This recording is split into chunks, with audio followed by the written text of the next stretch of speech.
সকলোলৈকে সাদৰ সম্ভাষণ জনাই পাঠ কৰিবলৈ লৈছোঁ মোৰ উপন্যাসিকা বিয়লিৰ ৰ'দালিৰ ঊনবিংশতম খণ্ড। ৰিমঝিমৰ কিবা এটা আখজা লাগি আছে। মধুক কথাটো সুধিছিল। তাইও ক'লে সদায়তো এনেদৰেই হয়, মানে প্ৰতিষ্ঠা দিৱস মাৰ্চৰ 1 তাৰিখে। তাৰ বাবে জানুৱাৰীৰ মাজভাগৰে পৰাই জোৰদাৰ আয়োজন হয়, কিন্তু ফেব্ৰুৱাৰী সোমোৱাৰ লগে লগেই সেমেকি যায়। তাৰপিছত লেহেমীয়া গতিৰে গৈ অনুষ্ঠানটো হয়গৈ। কিয় হয়? ফেব্ৰুৱাৰীৰ 15 তাৰিখমানৰ পৰাই যা যোগাৰ আৰম্ভ কৰিলেও হয়, এনেই অফিচৰ কাম খতি। ফেব্ৰুৱাৰী মাহ সোমোৱাৰ পৰাই চৌধুৰীৰ মন ক্ৰমাৎ উদাস হৈ আহে। কৰ্মশক্তি যেন লোপ পাই যায়। কানুৰো প্ৰায় একেই অৱস্থা হয়, যদিও নকৰিলে নহয় বাবেই কামবোৰ কৰি থাকে। সি অলপ ঢিলাই দিলেই বাবাৰ অৱস্থা বেয়া হৈ যাব। চৌধুৰীয়ে বাৰে বাৰে ইমেইল চায়, লেটাৰ বক্স খুলি চায়, আহিব নেকি এটা মেছেজ, এখনি আশাৰ চিঠি। ঘৰৰ পৰা ওলাই নাযায়, কিজানি সিহঁত আহি কাকো নাপাই ঘূৰি যাব। নাহে, সিহঁতো নাহে, সিহঁতৰ খবৰো নাহে। প্ৰত্যেকটো পুৱা আশাৰে আৰম্ভ কৰি হতাশাৰে দিনটোৰ জৱনিকা পৰে।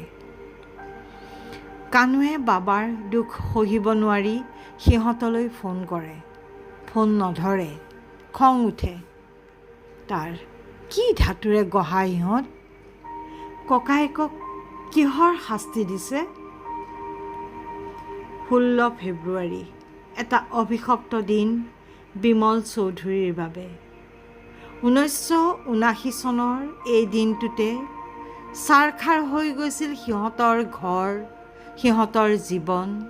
তাৰপিছত প্ৰতিটো দিন, প্ৰতিটো মুহূৰ্ত কাটি গৈছে শোক বেজাৰ সামৰি জীয়াই থকাৰ সংগ্ৰামেৰে।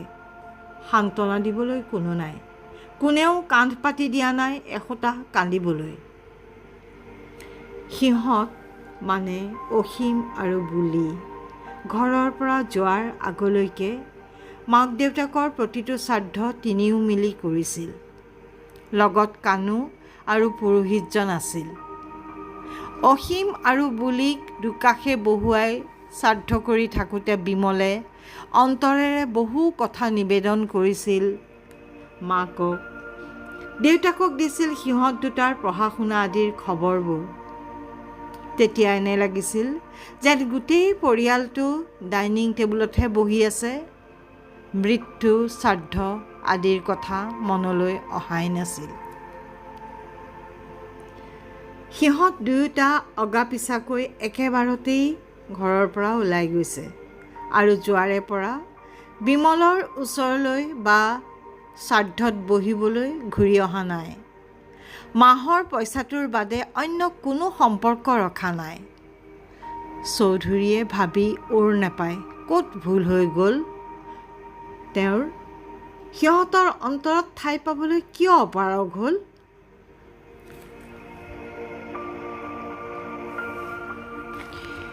অনুষ্ঠানৰ যা যোগাৰ চেগা চুৰুকাকৈ চলি থাকিল। মিউজিকেল ফাংচনৰ বাবে ৰিমঝিমে 15 ফেব্ৰুৱাৰীৰ পৰাই মিউজিচিয়ান মাতি প্ৰেক্টিছ কৰোৱাৰ কথা ভাবিলে। গতিকে মিউজিচিয়ান গ্ৰুপ এটাৰ লগত কথা পাতিলে, কিন্তু লিগেল পাৰ্মিশ্যন লাগিব। বিনন্দ বৰা ছাৰ অসুস্থ, এসপ্তাহৰ ছুটী। 14 তাৰিখৰ পৰা কানুখুৰা বা চৌধুৰী ছাৰৰ দেখা দেখিয়েই নাই। কি কৰিব তাই? ধৈৰ্য ধৰাৰ অভ্যাস তাইৰ নাই। তথাপি টানি টুনি দুদিন বাট চালে। 16 তাৰিখে ৰ'ব নোৱাৰিলে। অফিচ পায়েই ফাইলটো লৈ চৌধুৰীয়ালৈ পালেগৈ। অট'খনৰ পৰা নামোতেই দেখিলে কানুখুৰাও বজাৰলৈ ওলাইছে। ৰিমঝিমে ফাইলটো দেখুৱাই কথাটো ক'ব খোজোতেই কানুখুৰাই লৰালৰিকৈ ক'লে, ৰিমঝিম, তুমি ভিতৰলৈকে যোৱা, মই লৰালৰিকৈ বজাৰৰ পৰা আহোঁ। হ'ব খুৰা। ৰিমঝিমে কানু খুৰাক খুৰা বুলি কোৱা বাবে চৌধুৰীয়ে আপত্তি নকৰা নহয়। কিন্তু খুৰাই নিজে ভালপোৱা বুলিলত মনে মনে থাকিল। তাই ভিতৰলৈ সোমায়েই দেখিলে এক পূজাৰ পৰিৱেশ। পুৰোহিতে পূজাৰ খোল সজাইছে। কাষত কোষা অৰ্ঘা গোটাই থোৱা আছে। ইফালে চাই দেখিলে চৌধুৰী ছাৰে ধুতি পাঞ্জাবী পিন্ধি উভতি লৈ ফুলৰ মালাৰে কিবা এটা কৰি আছে। ছাৰক সেই ৰূপত দেখি তাইৰ ইমান হাঁহি উঠিল যে ৰ'বই নোৱাৰিলে। তাতে তাইৰ ফটা মুখ ক'লে, মই আকৌ এইখন নাস্তিকৰ ঘৰ বুলিহে ভাবিছিলোঁ। চৌধুৰীয়ে তাইৰ কথাখিনি শুনিলে যদিও একো নক'লে। কটমটকৈ চাই গপগপাই নিজৰ ৰুমলৈ গুচি গ'ল। ছাৰ আঁতৰি গ'লতহে তাই দেখিলে তেখেতে মাক দেউতাকৰ ফটো এখনত মালা দিহে আছিলে। লগে লগে তাই পৰিস্থিতিটো বুজিব পাৰি ক্ষমা খুজিবলৈ দৌৰ মাৰিলে। ৰিমঝিমৰ ভয় লাগিল। চৌধুৰীয়ে খঙত ইফালৰ পৰা সিফাললৈ পাইচাৰি কৰি আছে। তাই ভয়ে ভয়ে মাতিলে, ছাৰ। চৌধুৰীয়ে টানকৈ ক'লে, কিয় আহিছা? ছাৰ, মোক ক্ষমা কৰি দিয়ক ছাৰ, মোৰ ভুল হৈ গ'ল। চৌধুৰীয়ে গোমোঠা হৈ ক'লে, ক্ষমা? তাই আকৌ ক'লে, ছাৰ, মই আপোনাৰ অৱস্থাটো বুজি পাইছোঁ। এইবাৰ যেন চৌধুৰীক খং উঠিল বেছিকৈ। বুজি পাইছা? কি বুজি পাইছা? নাই, কোনেও বুজি নাপায়। সুবিধাবাদী, চব সুবিধাবাদী। তাই আৰু ভয় খালে। ছাৰ, তেওঁ আকৌ ক'লে, কোৱা, তোমাক কি সুবিধা লাগে কোৱা। মানুহৰ ইমোচনক তুচ্ছ তাচ্ছিল্য কৰাৰ বাদে অন্য কোনো কথাই বুজি নোপোৱা। তুমি জানানে, এই দুখন হাতেৰেই মই মা দেউতা দুয়োজনৰে একেলগে চিতা জ্বলাই আজিৰ দিনটোতে কিদৰে ঘৰ সোমাইছিলোঁ। Can you imagine, you selfish girl. তাই লাহেকৈ ক'লে, ছাৰ, চৰি ছাৰ।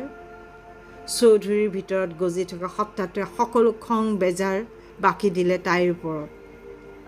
অসীম আৰু বুলিয়ে কৰা অৱহেলা, অকৃতজ্ঞতাই অন্তৰত দিয়া আঘাত সকলো গালি হৈ ৰিমঝিমৰ ওপৰত বৰ্ষণ হ'ল, যেতিয়ালৈকে তাই কান্দোনত ভাগি নপৰিল।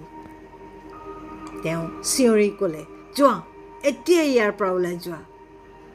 তাই চকুলো টুকি টুকি ওলাই গ'ল। তেতিয়াহে চৌধুৰীৰ হুঁচ আহিল। তেওঁ বিমৰ্ষ হৈ পৰিল। অশান্তিত থাকিলেই কানু খুৰাৰ ওচৰলৈ যাবলৈ মন যায়। তাৰ বাদে তেওঁৰ উপায়ো নাই। আজিৰ দিনটোত বুলি আৰু অসীমৰ লগত এসোটা কান্দিব পৰা হ'লে হয়তো হিয়া হাত পৰিলেহেঁতেন। কানু বজাৰৰ পৰা ঘূৰি আহোঁতে গেটৰ মুখতে ৰিমঝিমক পালে। সুধিলে, কি হ'ল? তোমাক বহিবলৈ কৈছিলোঁ নহয়। তাই উচুপি উচুপি ক'লে, হ'ব খুৰা, কালিলৈ অফিচতে চহীটো ল'ম। কানুৱে আকৌ মৰমেৰে সুধিলে, কি হ'ল? পৰিৱেশটো দেখি তোমাৰ মা দেউতালৈ মনত পৰিছে, হয় নহয়? ঠিক সেই সময়তে চৌধুৰীয়ে কানু খুৰাক বিচাৰি আহি সিহঁতৰ পাছফালেই ৰ'লহি। খুৰা, মা পিতা এনে ঠাইলৈ গুচি গ'ল য'ৰ পৰা কেতিয়াও ঘূৰি নাহে। কানুৱে মৰমেৰে ক'লে, ৰিম, দুখবোৰ লুকুৱাই নাৰাখিবা, কান্দিবা, চকু পানীবোৰ উটুৱাই দিবা, বুকুখন পাতল লাগিব। ৰিমঝিমে ক'লে, কান্দিব নোৱাৰোঁ খুৰা, আই আৰু আটাই মনত দুখ পাব। কানুৱে আকৌ ক'লে, ব'লা ৰিম, অলপ বহিবা, বাবাৰো ভাল লাগিব। তাই ক'লে, নহয় খুৰা, মই এতিয়া যাওঁ। কানুৱে কিছু ভাবিলে, ভাবি ক'লে, হয় নেকি, যোৱা তেন্তে। ৰিমঝিম গ'লগৈ। কানু আগবাঢ়ি আহিয়েই বিমলৰ মুখামুখি হ'ল। বিমলে সুধিলে, খুৰা, তুমি এইবোৰ কথা জানিছিলা? কানুৱে মূৰ দুপিয়ালে, তাইৰ অসুখৰ খবৰ ল'বলৈ যাওঁতেই গম পাইছিলোঁ তাই অনাথ বুলি। চৌধুৰীয়ে ক'লে, মোকতো নক'লা। তাইক মই বৰ দুখ দিলোঁ খুৰা। কানুৱে বিমলৰ কান্ধত হাত থৈ ক'লে, হ'ব, চিন্তা নকৰিবা, বুজা ছোৱালী, ক'লেই বুজিব। চৌধুৰীয়ে আকৌ ক'লে, কেনেকৈ ক'ম খুৰা? চৌধুৰীয়ে আশ্বস্ত কৰিবলৈকে